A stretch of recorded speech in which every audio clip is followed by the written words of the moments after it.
Good early morning, good early AM, everyone. T-Speaker 222 XRP Future Millionaire with the side bet on XLM and Future Digibyte OG. So I want to thank everybody here. It's 3:42 AM on this early Saturday AM. Very rainy in the state of Michigan. So we want to get to the next part of Basel 3. This is part 2 of 5. And this is the implementation. So, yesterday we went through a lot. Like I said, I'm going to try to do these like 10 or 12 minutes instead of 20 or 30. And I'm going to break them up into smaller sections. Maybe that can get more of a rise out of people. But we did have 248 views roughly, so I'm pretty happy about that. We had 45 likes and no dislikes, so that was pretty cool. So, let's get into this. So, summary of originally proposed changes 2010 in Basel Committee language. First, the quality, consistency, and transparency of the capital base will be raised. Tier 1 capital. The predominant form of Tier 1 capital must be common shares and retained earnings. This is subject to prudential deductions including goodwill and intangible assets. Tier 2 capital. Supplementary capital, however, the instruments will be harmonized. Tier 3 capital will be eliminated. Second, the risk coverage of the capital framework will be strengthened. Promote more integrated management of market and counterparty credit risk. Add the credit valuation adjustment risk due to the deterioration in counterparty's credit rating. Strengthen the capital requirement. Hold on. Sorry, I gotta make sure I don't lock myself in the house. Everybody's sleeping. Alright. So, strengthen the capital requirements for counterparty credit exposures arising from banks, derivatives, repo, and securities financing transactions. Raise the capital buffers backing these exposures. Reduce cyclicality, and provide additional incentives to move OTC derivative contracts to qualifying central counterparties, probably clearing houses. Currently, the BCBS has stated derivatives cleared with a QCCP will be risk-weighted at 2%. The rule is still yet to be finalized in the U.S. Provide incentives to strengthen the risk management of counterparty credit exposures. Raise counterparty credit risk management standards by including wrong-way risk. Third, a leverage ratio will be introduced as a supplementary measure to the Basel II risk-based framework intended to achieve the following objectives. Put a floor under the buildup of leverage in the banking sector.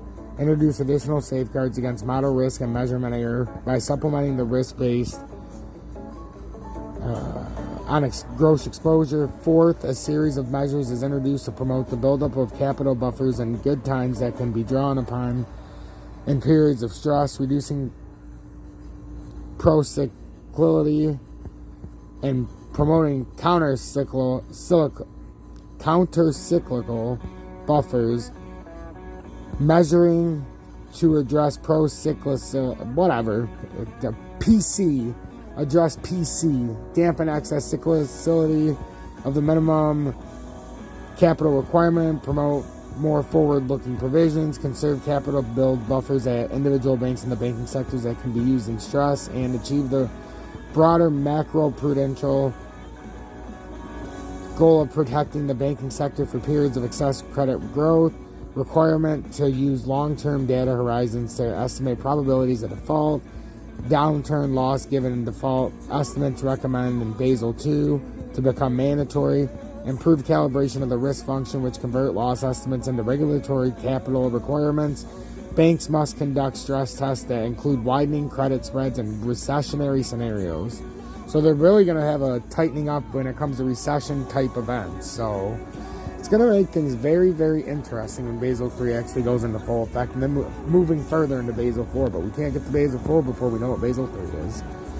Promoting stronger provisioning practices, forward-looking provisioning, advocating a change in the accounting standards toward an expected loss EL approach, usually EL amount equals LGD star PD star EAD. Fifth, a global minimum liquidity standard for internationally active banks is introduced that includes a 30-day liquidity coverage ratio, requirements underpinned by a longer-term structural liquidity ratio called the net stable funding ratio. In January 2012, the Oversight Panel of the Basel Committee on Banking Supervision issued a statement saying that regulators will allow banks to dip below their required liquidity levels, the liquidity coverage ratio during periods of stress. The committee also is reviewing the need for additional capital liquidity or other supervisory measures to reduce the externalities created by systematically important institutions. As of September 2010, proposal Basel III norms ask for ratios as 7 to 9.5%, 4.5% plus 2.5% conservation buffer plus 0-2.5% season buffer for common equity, and 8.5% to 11% for Tier 1 capital, and 10.5 to 13% for total capital. On April 15, 2014, the Basel Committee on Banking Supervision released the final version of its supervisory framework for measuring and controlling large exposures that builds on long-standing BCBS guidance on credit exposure concentration. On September 3, 2014, the U.S. banking agencies Federal Reserve Office of the Comptroller of the Currency and Federal Deposit Insurance Corporation issued their final rule implementing the liquidity coverage ratio. The liquidity coverage ratio is a short-term liquidity measure intended to ensure that banking organizations maintain a sufficient pool of liquid assets to cover net cash outflows over a 30-day stress period. March 11, 2016, the Basel Committee on Banking Supervision released the second of three proposals on public disclosure of regulatory metrics and qualitative data by banking institutions. The proposal requires disclosures on market risk to be more granular for both the standardized approach and regulatory approval of internal modes. Okay, so now we get into U.S. implementation. The U.S. Federal Reserve announced in December 2011 that it would implement substantially all of Basel III rules. It summarized them as follows and made clear they would apply not only to bank but also to all institutions with more than $50 billion in assets. Risk-based capital and leverage requirements, including first annual capital plans, conduct stress tests and capital adequacy, including a Tier 1 common risk-based capital ratio greater than 5% under both expected and stress conditions. See Scenario 1 analysis on blah, blah, blah. A risk-based capital surcharge, market liquidity, first based on the United States' own interagency liquidity risk management guidance issued in March 2010 that require liquidity stress tests and set internal quantitative limits, later moving to a full Basel III regime, see below. The Federal Reserve Board itself would conduct tests annually using 3 economic and financial market scenarios. Institutions would be encouraged to use at least 5 scenarios reflecting improbable events, and especially those considered impossible by management, but no standards apply yet to extreme scenarios. Only a summary of the 3 official Fed scenarios, include company-specific information, would be made public, but 1 or more internal company-run stress tests must be run each year with summaries published. Single counterparty credit limits to cut credit exposure of a covered financial firm to a single counterparty as a percentage of the firm's regulatory capital. Credit exposure between the largest financial companies would be subject to a tighter limit. Early remediation requirements to ensure that financial weakness are addressed at an early stage. 1 or more triggers for remediation, such as capital level stress test results and risk management weakness, in some cases calibrated to be forward-looking, would be proposed by the board in 2012. Required action would vary based on the severity of the situation, but could include restrictions on growth, capital distribution, and executive compensation, as well as capital raising or asset sales.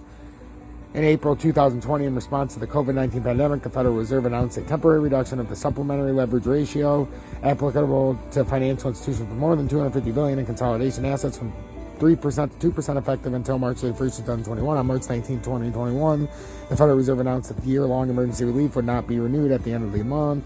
As of January 2014, the United States has been on track to implement many of the Basel III rules, despite differences in ratio requirements and calculations. So, guys, we're going to end that there. And now, starting tomorrow, we're going to go into European implementation on part 3 of 5 of Basel III. So, guys, I want to thank each and every one of you for tuning in to the overnight radio show, 3:42 a.m., 7 days a week, Monday through Sunday, rain or shine. As long as you guys are willing to, as long as you guys are willing to learn, I'm willing to teach. If you want to donate, links in the description. But most importantly, if you want to join Tom's Army and get more stuff like this, links also in the description. It's $9.99 a month. I would much appreciate it, and I do appreciate each and every one of you. I have a lot of fun doing the overnight radio show. So again, I'll see you Sunday morning at 3:42 a.m. Eastern Standard Time. Stay true, stay blessed. Get that cup of coffee in you, get some rest if it's time to go to bed. Remember, guys, stay true to yourself and try to help somebody, one person a day. And hashtag be better, do better.